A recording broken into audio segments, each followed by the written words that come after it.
ఇవాళ మనం చెప్పుకునే ఈ సహజన్య అనే అప్సరసని ఎలా సాధించాలి, ఏంటి ఈవిడ విధి విధానాలు, ఎక్కడ సాధించాలి, ఈమెను సాధిస్తే మనకు ఏమిస్తుంది అనే దాని గురించి వివరణిస్తాను, మంత్రంతో సహా ఇస్తాను. గమనించుకోండి, ఈ సాధన అందరూ చెయ్యలేరు, గుర్తుపెట్టుకోండి. ఈ విద్యని అందరూ దీంట్లో పాస్ అవ్వలేరు. మళ్ళా చెప్తున్నాను, ఈ సాధనకి 65 రోజులు సమయం. ఈ సాధన చేయదలుచుకున్న సాధకుడు తనకు అనుకూలమైన ప్రదేశంలో సముద్రానికి దగ్గరగా ఉండాలి. ఈ సాధనకి ఎట్టి ఆటంకం లేకుండా ఉన్నటువంటి ప్రదేశాన్ని చూసుకోవాలి సముద్రం దగ్గర. ఆ తర్వాత సాధనకి ఉపక్రమించాలి. ఇది ఆషాఢమాసంలో స్టార్టింగ్లో, ఆషాఢమాసంలో మొట్టమొదటిగా మొదలు పెట్టాలి. ఈ మొదటి రోజు నుంచే స్టార్ట్ చేయాలి ఈ సాధనని. ఇలా మొదలుపెట్టి 65 రోజులు అనేక భ్రమలు ఓర్చి నిరాటంగా సాధన చేసిన సాధకుడికి సహజన్య అనే అప్సర ఈ సాధకుడిని మెచ్చి ఒక మెరిసే మణిని బహుమతిగా ఇవ్వను. హారం, మణిహారం అనుకోని దాన్ని బహుమతిగా ఇస్తుంది. ఈ బహుమతిని సాధకుడు నిరంతరం మెడలోనే ధరించి ఉండవలను, అది గమనించుకోవాలి. ఇలా ఈ మణి ఉన్న రోజులు అతని కోరికలను తీర్చి సాధకుడు ముక్తి పదం వైపు వెళ్ళేలా సాధకునికి శ్రేయస్సుకు ఋషులు ఆచూకీ చెప్పడాలు, ఇలా అనేక విధి విధానాలతో నిరంతరం అన్నదానం చేసే శక్తిని ఇస్తుంది. ఈ సాగర తీరంలో మాత్రమే చేయాలి ఈ సాధన.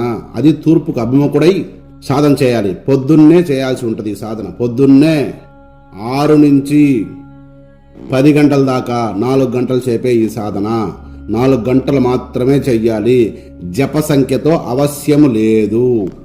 ఈ సాధనా సమయంలో సాధకుడు ఆకుపచ్చ, లేత ఆకుపచ్చ రంగు వస్త్రాలు మాత్రమే ధరించాలి. దాన్నే చిలుక పచ్చ అంటారు.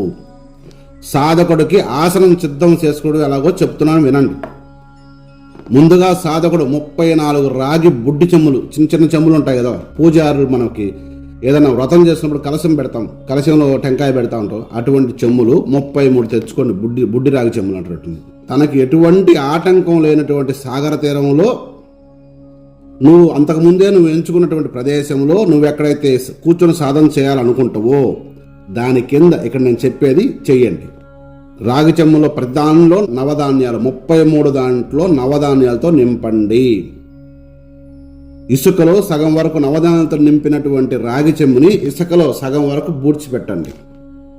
ప్రతిదాన్ని ఒకదానికొకటి ఆనుకొని ఉండాలి. బలంగా, నిన్ను మోసేంత బలంగా 4 పక్షాలుగా స్క్వైర్గా తయారు చేసుకునే ఆసనాన్ని అలా మూసేసి దానిపైన ఏదైనా సరే ఒక చెక్క కానీ ఇలా వేసుకుని దాని మీద కూర్చుని దానిపైన మళ్ళా కంబడి దర్భచాప ఆసనంగా వేసుకుని, దర్భచాప దొరక్కపోతే రెల్లగడ్డి అని ఉంటుంది, మీకు తెలిసే ఉంటుంది రెల్లగడ్డి.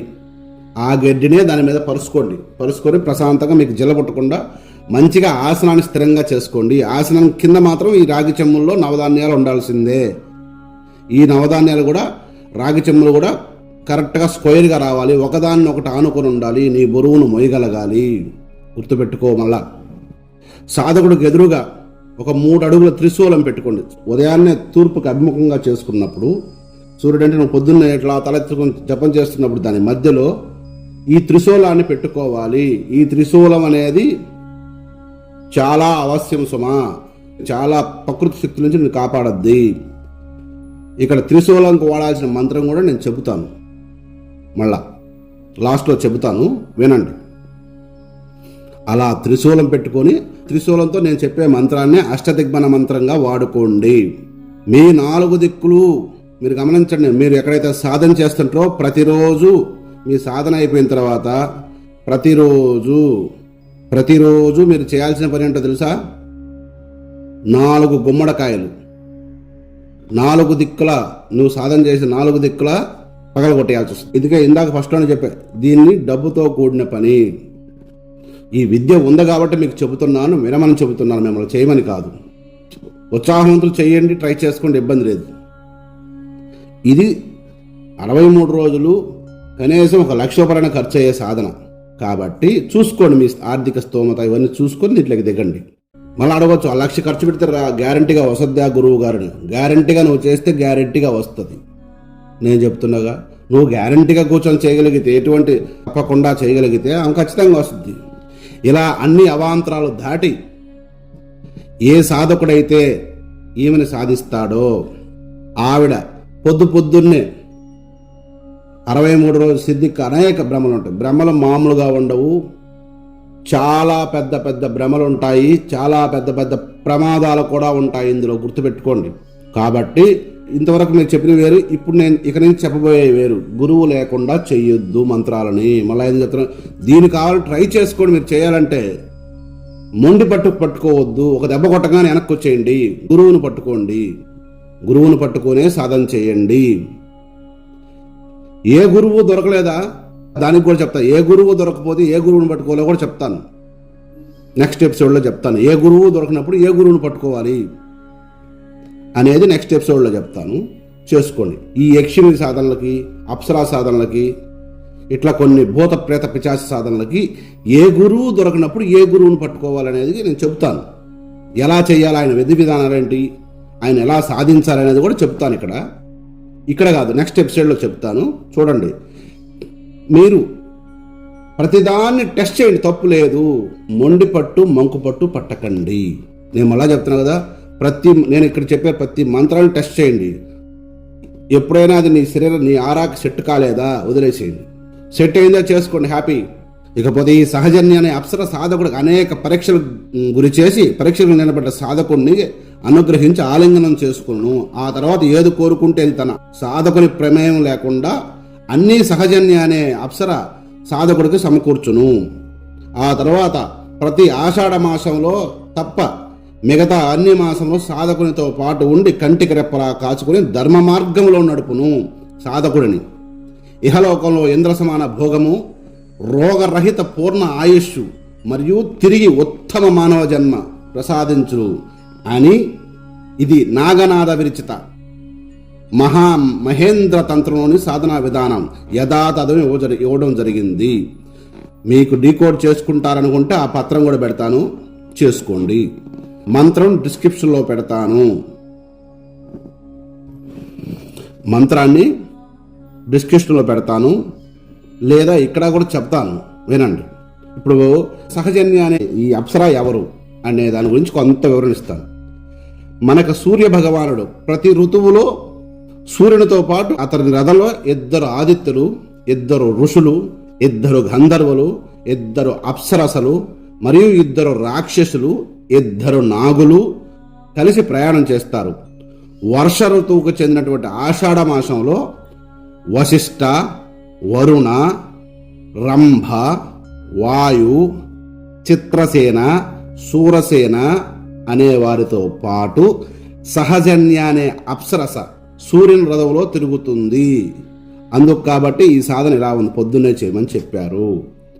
కనుక నేను ఇక్కడ చెప్పిన విధి విధానాలకు కావచ్చు, మంత్రం కావచ్చు, మీరు యథాతథం చేసుకోండి, పని జరుగుద్ది. చాలామంది చెప్తుంటారు అది జరగదు ఇది జరగదని, చేసే దమ్ములను ప్రతి ఒక్కరు మాట్లాడుతుంటాడు అంతే. నేనేమంటానంటే, నువ్వు చేయగలిగితే చెయ్యి, లేకపోతే చేసేవాడిని చూపించు, మార్గం అన్వేషించి చూపించు, లేదా హెల్ప్ చేయి, చేసే సాధకుడికి హెల్ప్ చేయి, అంతే తప్ప మోటివేషన్ చేయి, డిక్రీషన్ చేయి కాకు. మోటివేషన్ చేయకపోయినా పర్వాలేదు, వాడిని కిందకి లాగకు. చేసేవాడు పోనీ, ముందుకు పోనీ, కిందకి లాగకండి దయచేసి. అనుభవాలు మంచిదో చెడ్డదో ఏదో ఒక అనుభవం వస్తుంది. మంత్రము పనిచేస్తున్న ఒక అనుభవంకి వస్తాడుగా, మంచిదో చెడ్డదో ఏదో ఒక అనుభవం రాని, ఓహో మీకేం తెలుస్తుంది, అనుభవం వస్తుంది. అనుభవం వస్తే నువ్వు చెప్తే వినరు ఇప్పుడు పిల్లలు. అనుభవమే జ్ఞానం, అనుభవమే గొప్ప గురువు అని ఊరికే అనలేదు. ఎవరికైనా స్వయానుభవం, సొంత అనుభవాలే గొప్పది. కాబట్టి ఎవరిని ఆపకండి, ఎవరు ఏదైనా చేయొచ్చు. కాబట్టి ఇక్కడ ఓపెన్ సోర్స్గా నేను అన్నీ ఇస్తున్నాను, చెయ్యండి. మంత్రం చెబుతున్నాను, వినండి. ఓం ఆం హ్రీం సౌందర్యవతే క్లీం సహజన్యే ఆకర్షయ హ్రీం పట్ స్వాహ. ఈ మంత్రాన్ని పైన నేను చెప్పినటువంటి విధి విధానాన్ని ఆచరిస్తూ, ఇకపోతే జపమాలగా రుద్రాక్షనే వాడండి. రుద్రాక్షనే జపమాలగా వాడండి. చిలకపచ్చ బట్టలే ధరించండి. మళ్ళా చెప్తున్నాను, మితాహారం, ఏదైనా సరే మితాహారాన్ని స్వీకరించండి. మితాహారం అర్థమైందా మీకు? మితాహారాన్నే తినవలెను. గుర్తుపెట్టుకోండి. సర్వే జన సుఖినో భవంతు.